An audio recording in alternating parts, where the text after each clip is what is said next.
اس episode کے start میں اعتزیز ایک دکان میں موجود ہوتا ہے کہ اتنی ہی دیر میں عبدالرحمن کے دیگر سپاہی بھی وہاں پہنچ جاتے ہیں، کیونکہ اعتزیز نے عبدالرحمن سے کہا تھا ان تمام سپاہیوں کو رات کے وقت میرے پاس بھیج دینا۔ پھر اعتزیز ان تمام سپاہیوں سے کہتا ہے کہ میں جانتا ہوں آپ تمام لوگ یہاں اسلام اور اپنی ریاست کے لیے شہید ہونے آئے ہیں۔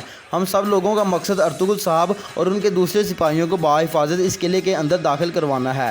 پھر وہ کہتا ہے ہم تمام لوگ 3 مختلف گروپوں میں تقسیم ہو جائیں گے۔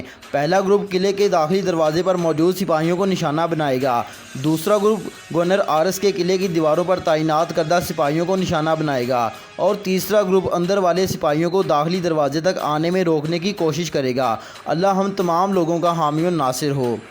ادھر چاودار قبیلے میں اصلیحان خاتون اور ترگت نکاح کی تقریب کے بعد وہاں موجود تمام حاضرین سے ملاقات کر رہے تھے۔ تمام لوگ ان کو نیک خواہشات کے پیغامات دے رہے ہوتے ہیں۔ پھر ارطغرل ترگت کے گلے ملتا ہے اور اس کے کان میں آہستہ سے کہتا ہے کہ کل صبح تم قلعے کے دروازے پر موجود ہوگے۔ پھر ترگت کہتا ہے جیسا آپ کا حکم بھائی، جس کے بعد وہ سب ملنے کے بعد خیمے سے باہر آ جاتے ہیں۔ جیسے ہی وہ خیمے سے باہر آتے ہیں تو تمام لوگ پرجوش انداز میں اصلیحان خاتون اور ترگت زندہ باد کے نعرے لگانا شروع کر دیتے ہیں۔ پھر تمام لوگ روایتی انداز میں رقص کرتے ہیں اور نغمہ پڑھتے ہیں۔ ارطغرل اور بمسی بھی خوب جشن مناتے ہیں اور وہاں پر موجود تمام سپاہی بہت زیادہ خوش ہوتے ہیں۔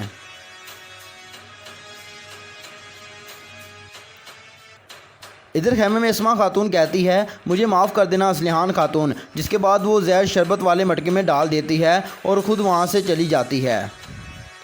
ادھر کرجا خاتون بہادر صاحب سے کہتی ہے کہ یہ سب ارطغرل کا ہی کیا دھرا ہے، تم دیکھنا وہ ایک دن ترگت کو چاودار قبیلے کا سردار بنائے گا۔ بہادر کہتا ہے میں جب تک زندہ ہوں میں یہ نہیں ہونے دوں گا، ایک بار میرا قبیلہ یہاں منتقل ہو جائے اور سانجار واپس آ جائے تو میں سردار بن جاؤں گا۔ ادھر اصلیحان خاتون اور ترگت بھی اپنے خیمے میں پہنچ جاتے ہیں۔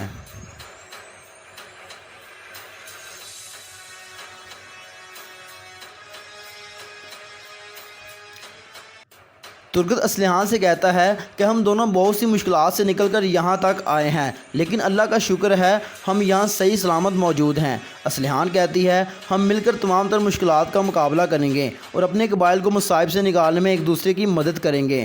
ترگت کہتا ہے کل صبح ہم کرج ایسار قلعہ فتح کر لیں گے۔ اصلیحان پوچھتی ہے کیا آپ کل صبح جنگ پہ جا رہے ہیں؟ ترگت کہتا ہے کہ ارطغرل بھائی کا یہ حکم ہے، لہٰذا کل ہم جنگ پر روانہ ہو رہے ہیں۔ اگر میں شہید ہو گیا تو تم ساری زندگی مجھ پر فخر کرو گی۔ جس کے بعد اصلیحان خاتون شربت والے مٹکے جس کے اندر اسما خاتون نے زہر ملایا ہوتا ہے اس سے شربت ڈالتی ہے۔ پھر وہ ایک پیالہ ترگت کو دیتی ہے اور دوسرا خود پینے لگتی ہے اور کہتی ہے تمہیں جنگ مبارک ہو ترگت سپاہی، اللہ تمہاری تلوار کو تیز کرے۔ ترگت کہتا ہے آمین، جس کے بعد وہ شربت پینے لگتی ہیں۔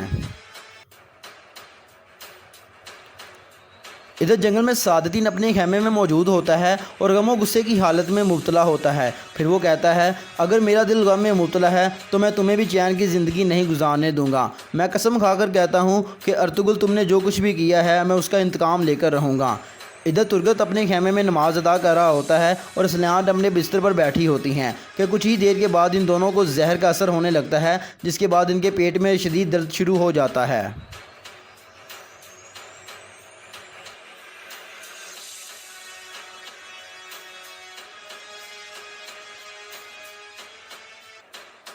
ادھر عبدالرحمن ارطغرل کو اعتزیز کا خط پیش کرتا ہے۔ خط پڑھنے کے بعد ارطغرل کہتا ہے جیسا کہ اس کا منصوبہ ہے کہ جب رات والے سپاہی قلعے کا دروازہ کھولیں گے تو ہم فوراً سے حملہ کر دیں گے، لہٰذا جب دروازہ کھولے گا تو قلعے میں موجود ہمارے سپاہی پہلے حملہ کریں گے اور ہم دن میں آنے والے سپاہیوں سے پہلے حملہ کریں گے۔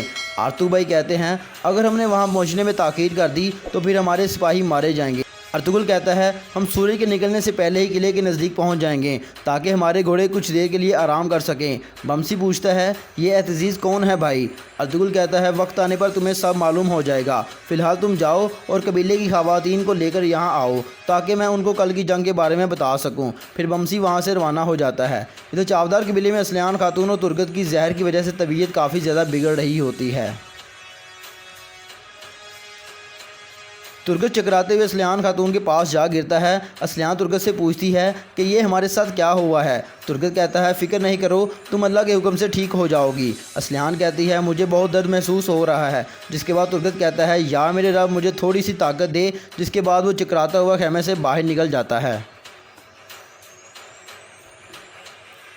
ادھر کائی قبیلے میں ارطغرل ائمہ خانم سے کہتا ہے کہ جنگ کا وقت آ چکا ہے، لہٰذا آپ ہمارے لیے دعا کریں، جس کے بعد حلیمہ سلطان ارطغرل کے گلے ملتی ہیں اور کہتی ہیں کہ ہماری نیک خواہشات آپ کے ساتھ ہیں، جس کے بعد ارطغرل اور اس کے سپاہی خیمے سے باہر آ جاتے ہیں۔ ادھر چاودار قبیلے میں کرجا خاتون بہادر کو بتاتی ہے کہ مرکزی خیمے میں کافی زیادہ سپاہی اکٹھے ہوئے ہیں، ایسا محسوس ہو رہا ہے جیسے وہ کسی جنگ پہ جا رہے ہیں، جس کے بعد بہادر کہتا ہے میں خود وہاں جا کر صورتحال کا جائزہ لیتا ہوں۔ ادھر بمسی ارطغرل سے کہتا ہے ترگت بھائی کی بھی شادی ہو چکی ہے، اس سے ان کی تنہائی دور ہو جائے گی، ہم کارج حصار قلعے کو فتح کر کے دو خوشیاں منائیں گے۔ پھر ارطغرل سپاہیوں کو حکم دیتا ہے کہ سفر کے لیے روانہ ہونے کا وقت آ چکا ہے، جس کے بعد وہ گھوڑے پر بیٹھ جاتا ہے۔ اتنی ہی دیر میں ترگت بھی خیمے سے باہر آ جاتا ہے۔ ایک سپاہی اس کی حالت کو دیکھ کر کہتا ہے خیریت تو ہے ترگت صاحب۔ پھر ترگت چکراتے ہوئے زور سے زمین پر جا گرتا ہے تو سپاہی فوراً سے ارطغرل کو آواز دیتا ہے۔ ارطغرل گھوڑے سے اتر کر بھاگا بھاگا اس کی طرف آتا ہے اور پوچھتا ہے تمہیں کیا ہوا ہے میرے بھائی؟ ترگت کچھ بھی بول نہیں پا رہا ہوتا ہے۔ بمسی اور ارطغرل مسلسل اس کو آوازیں دے رہے ہوتے ہیں۔ ادھر حلیمہ سلطان بھی مرکزی خیمے میں آتی ہیں تو اسلیان خاتون کو بے ہوش پاتی ہیں۔ ادھر خیمے کے باہر آرتک بھائی ترگت کا معائنہ کرنے کے بعد کہتے ہیں کہ ان کو زہر دیا گیا ہے سردار، جس کے بعد ارطغرل اور اس کے سپاہی ترگت کو مرکزی خیمے میں لے جاتے ہیں۔ حلیمہ بھاگی ہوئی آتی ہے اور کہتی ہے کہ اسلیان خاتون بھی بے ہوش ہیں۔ آرتک بھائی کہتے ہیں ان دونوں کو مرکزی خیمے میں منتقل کر دیا جائے جہاں میں ان دونوں کی اچھے طریقے سے دیکھ بھال کر سکوں۔ اتنی دیر میں وہاں بہادر صاحب بھی آ جاتے ہیں۔ سپاہی ترگت کو اٹھا کر مرکزی خیمے میں منتقل کر دیتے ہیں۔ پھر بہادر ارطغرل سے پوچھتا ہے کیا ہوا ہے میری بھتیجی کو؟ ارطغرل کہتا ہے میری نظروں سے دور ہو جاؤ، اس وقت پہاڑ بھی میرے غصے کا سامنا نہیں کر سکتا، جس کے بعد بہادر وہاں سے باہر چلا جاتا ہے۔ پھر ارطغرل سپاہی کرجا سے کہتا ہے کوئی بھی بندہ اس قلعے سے باہر نہ جا نہ پائے، اور اگر کوئی جانے کی کوشش بھی کرے تو اس کو مارنے کی بجائے زندہ میرے پاس پکڑ کر لانا ہے۔ ادھر مرکزی خیمے میں ارطغرل بھائی سامسا سے کہتے ہیں کہ فوراً سے قبیلے جاؤ اور وہاں سے دوائیاں لے کر آؤ۔ بمسی کہتا ہے کہ یہ سب عارض کا ہی کیا دھرا ہے، ہمیں فوراً سے قلعے جا کر اس کا سر قلم کر دینا چاہیے بھائی، تو ارطغرل اسے خاموش کروا دیتا ہے۔ پھر ارطغرل بھائی کہتے ہیں کہ مجھے سب سے پہلے زہر کا معائنہ کرنا ہوگا، پھر ہی میں اس کے لیے کوئی مناسب دوائی تیار کر پاؤں گا جناب۔ ارطغرل کہتا ہے جس نے بھی یہ کیا ہے میں اس کو جلد ڈھونڈ نکالوں گا، جس کے بعد بمسی اور ارطغرل وہاں سے باہر آ جاتے ہیں۔ ارطغرل بھائی ان کی تیمارداری میں مصروف ہو جاتے ہیں۔ ادھر قبیلے کا ڈھول بجنا شروع ہو جاتا ہے۔ دوسری طرف قبیلے کے پاس ہی گوفتگ اور الفامش جھاڑیوں میں چھپ کر یہ سارا منظر دیکھ رہے ہوتے ہیں۔ گوفتگ کہتا ہے لگتا ہے اسما خاتون نے اپنا کام کر دکھایا ہے، جس کے بعد وہ الفامش کو سونے کی ایک گٹھلی دیتا ہے اور کہتا ہے تم اسما خاتون کو مار کر سعادتین کے ساتھ کونیا روانہ ہو جاؤ گے، اور وہ خود وہاں سے واپس چلا جاتا ہے۔ ادھر اسلیان خاتون اور ترگت کو الٹی کروا دی جاتی ہے، جس کے بعد ان کو کچھ دیر کے لیے ہوش آ جاتا ہے۔ پھر ان کو مزید نمک والا پانی پلایا جاتا ہے تاکہ وہ مکمل ہوش میں آ جائیں۔ ادھر مرکزی خیمے میں ارطغرل اپنے سپاہیوں سے کہتا ہے کہ سب سے پہلے ہم اس آدمی کو ڈھونڈیں گے کہ جس نے ان دونوں کو زہر دیا ہے، پھر اس کے ذریعے سے ہمیں پتہ چلے گا کہ اس نے آخر یہ کام کس کے کہنے پر کیا ہے۔ جب تک ہم اس مصیبت سے نہیں نکل جاتے تب تک ہم قلعے پر حملہ نہیں کریں گے۔ پھر وہ عبدالرحمن سے کہتا ہے کہ تم فوراً سے قلعے جاؤ اور اپنے سپاہیوں کو واپس لے کر آؤ، اور اعتزیز سے کہنا کہ وہ نیکیا سے آنے والے تاجر کو پکڑ کر میرے پاس لائے۔ اس کے بعد عبدالرحمن وہاں سے چلا جاتا ہے۔ آرتک بھائی ارطغرل سے کہتے ہیں ان دونوں کی طبیعت بہت تیزی کے ساتھ بگڑ رہی ہے، اگر ہم نے زہر دینے والے کو نہ پکڑا تو اس سے ان کی موت واقع ہو سکتی ہے۔ میں نے اس سے پہلے اتنا خطرناک زہر نہیں دیکھا، جس نے بھی یہ دیا ہے اس کا یہی مقصد تھا کہ یہ دونوں شدید تکلیف سے مر جائیں۔ ارطغرل کہتا ہے زہر کا معائنہ کرنے کے بعد آپ کو دوا تیار کرنے میں کتنا وقت درکار ہوگا؟ آرتک کہتا ہے ہمارے پاس فی الحال آج شام تک کا ہی وقت ہے۔ پھر ارطغرل بمسی سے کہتا ہے یہ وقت غم منانے کا نہیں ہے، فوراً سے جاؤ اور اسما خاتون اور کرجا سپاہی کو یہاں لاؤ، اور جو بھی شخص ان کے خیمے میں گیا تھا اسے بھی پکڑ کر میرے پاس لاؤ۔ بمسی اور دیگر سپاہی وہاں سے باہر چلے جاتے ہیں۔ آرتک پوچھتا ہے آپ کے خیال میں یہ زہر کس نے دیا ہوگا؟